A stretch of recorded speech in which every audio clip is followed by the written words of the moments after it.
எனவே தேர்தலில் போட்டியிடக்கூடாதுன்னு ஒரு தடையும் இல்லை.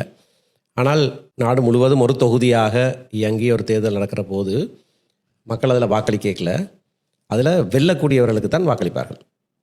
எப்போவுமே வெல்லக்கூடிய வேட்பாளர்கள் 2 பேர் இருப்பார்கள். அது கூடுதலாக இருக்கா, சில வேளை 3 பேர் இருக்கக்கூடும். வெல்லுவதற்கு எந்த விதமான சான்ஸும் இல்லாதவர்களுக்கு மக்கள் வாக்களிக்கிறதில்லை. ஒரு செய்தியை சொல்கிறதுக்காக ஜனாதிபதி தேர்தலில் ஒருவரும் வாக்களிக்கிறதில்லை. அப்போ எங்களோட நாட்டின் நிலைமையை நாங்கள் யோசித்து பார்த்தால், இப்போ இருக்கிற ஒரு அரசியல் தீர்வு வந்து எல்லாரும் சமமானவர்கள் என்ற ஒரு நிலைப்பாடு வந்தால் ஒரு தமிழால் தேர்தலில் போட்டிட்டு வெல்லக்கூடியதாக இருக்கும்.